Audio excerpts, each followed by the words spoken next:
अल्हम्दुलिल्लाहि रब्बिल आलमीन वल आक़िबतु लिल मुत्तक़ीन वस्सलातु वस्सलामु अला अशरफिल अंबियाइ वल मुरसलीन।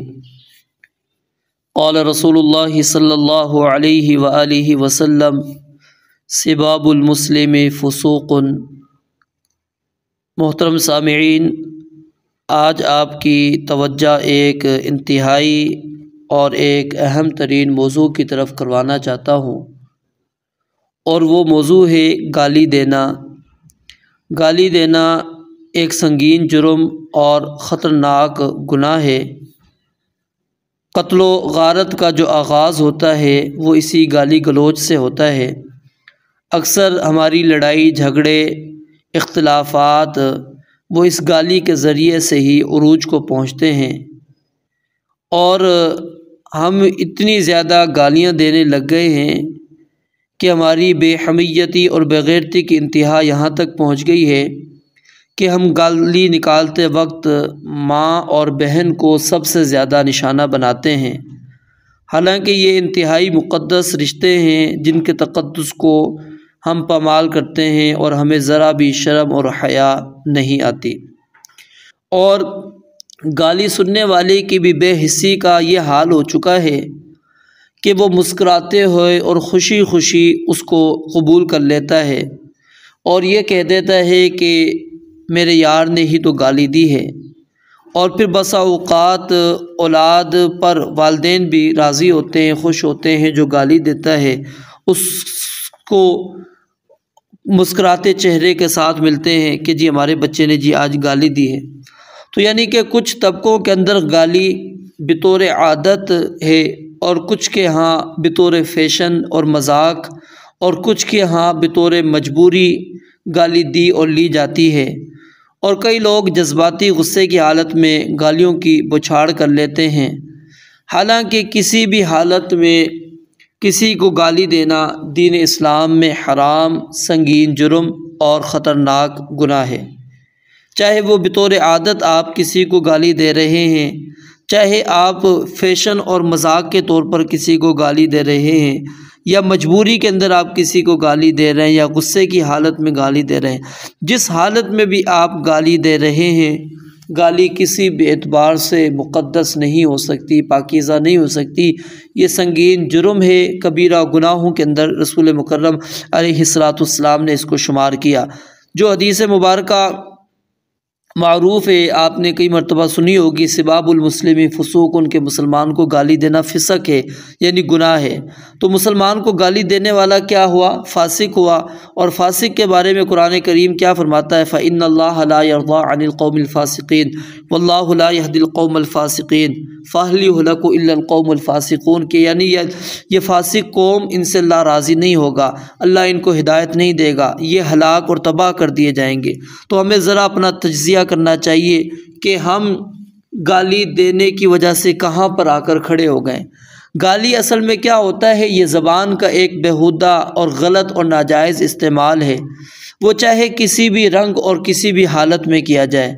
अरबी ज़बान में इसको सब व शतम भी कहते हैं, और बाज़ अहले इल्म ने इसकी तारीफ़ ये लिखी है कि किसी दूसरे के सामने वो बात कहना जिसको वो नापसंद करता हो, यानी जिससे उसकी इज़्ज़त पर आँच और हर्फ आता हो, वो गाली है। इसी तरह अहले लुग़त के मुताबिक हुआ कुल्लु कलामिन क़बीहिन, हर बेहुदा और गंदी बात को गाली कहते हैं। ऐब जोई, इल्ज़ाम तराशी, लान तान, हद के इज़्ज़त, ये सब गाली के मफ़हूम के अंदर शामिल है। और उर्दू ज़बान के अंदर गाली बदज़बानी और फ़ोहशगोई का नाम है।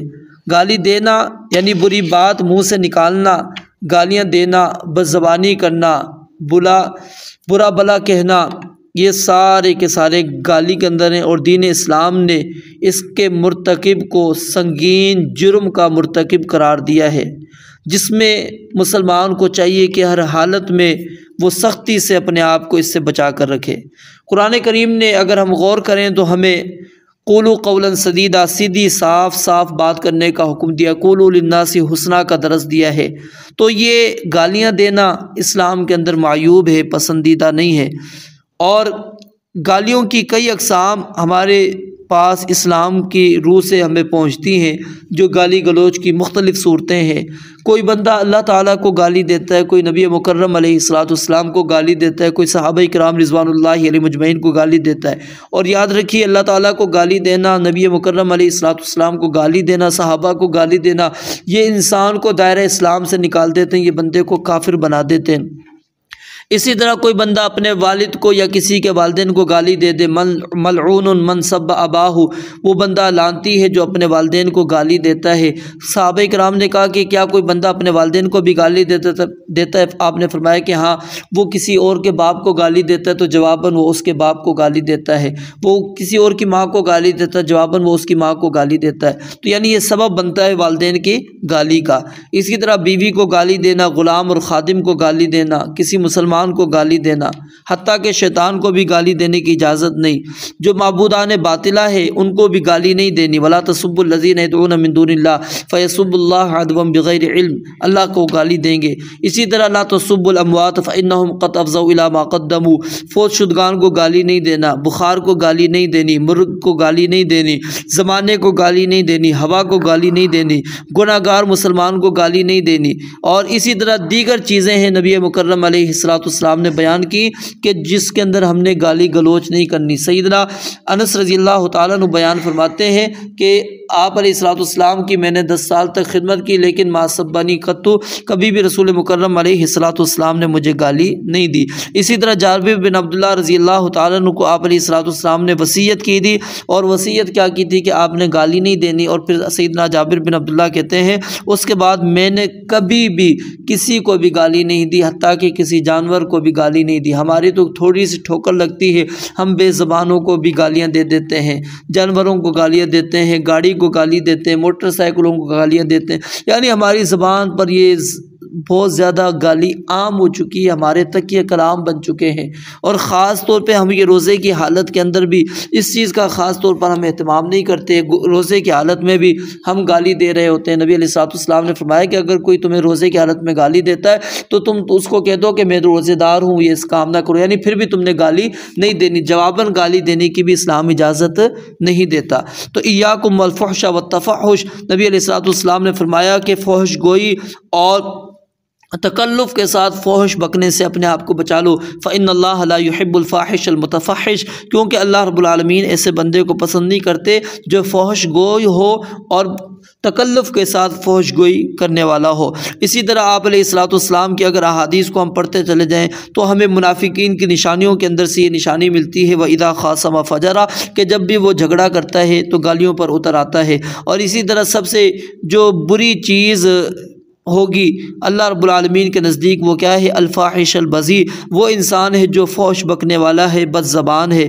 इसी तरह अगर हम देखते चले जाइए तो नबी अलैहिस्सलाम ने सबसे बेहतर इंसान उसको करार दिया है जिसका अखलाक सबसे बेहतर होता है। और इन्नल फ़हश व तफ़ाहुश, आप अलैहिस्सलाम ने फरमाया कि फ़ोहश गोई और बेहूदगी का इस्लाम से बिल्कुल भी कोई ताल्लुक़ नहीं है। और अल-मुस्तब्बानी मा क़ाला फ़अल अल-बादी, जो बंदा आपस में दोनों गालियाँ देते हैं तो आपने फरमाया कि उसका जुर्म जो है पहले वाले पर है जो इब्तिदा करता है, हत्ता यतअद्दल मज़लूम, यहाँ तक कि मज़लूम भी जो है वो हद से बढ़ जाए। और इसी तरह नबी मुकर्रम अलैहिस्सलाम ने फरमाया कि फ़हाशी और यानी बेहूदगी किसी भी चीज़ में आ जाती है तो वो उसको बदनुमा बना देती है। अलग़र्ज़, अगर हम अहादीस का मुतालिया करें तो हमें बहुत सारी अहादीसें मिलती हैं जो इस जानिब लेकर जाती हैं कि इंसान को गाली नहीं देनी चाहिए, गाली से कुल्ली तौर पर इज्तनाब करना चाहिए, बचना चाहिए। रब्बुल आलमीन से दुआ है अल्लाह ताला हमें अपने रोज़े की हिफाजत करने की तौफ़ीक़ अता फरमाए। और उस हदीस को भी अपने सामने रखिए, मल्लम यदा क़ौल ज़ूर वल अमल बिही, अमल बिही के अंदर वो सारी चीज़ें आ जाती हैं, झूठ और बहतान, इल्ज़ाम तराशी और इसी तरह गाली गलोच करना, किसी के ऊपर ज़बान दराजियाँ करना, तान-ज़नी करना, ये सारी चीज़ें इसके अंदर शामिल हैं। तो इससे अपने आप को हमने बचाना है। फ़लैसा लिल्लाहि हाजतुन, अल्लाह रब्बुल आलमीन नबी अलैहिस्सलाम फरमाते हैं ऐसे बंदे की अल्लाह को कोई ज़रूरत नहीं है कि वो अपना खाना पीना तर्क कर दे, छोड़ दे। तो रब्बुल आलमीन से दुआ है कि अल्लाह ताला हमें इस गाली जैसे संगीन जुर्म से महफूज रहने की तौफ़ीक़ अता फ़रमाए और अल्लाह ताला हमारे रोज़ों की हिफाजत फ़रमाए। व आखिरु दावाना अनिल हम्दुलिल्लाहि रब्बिल आलमीन।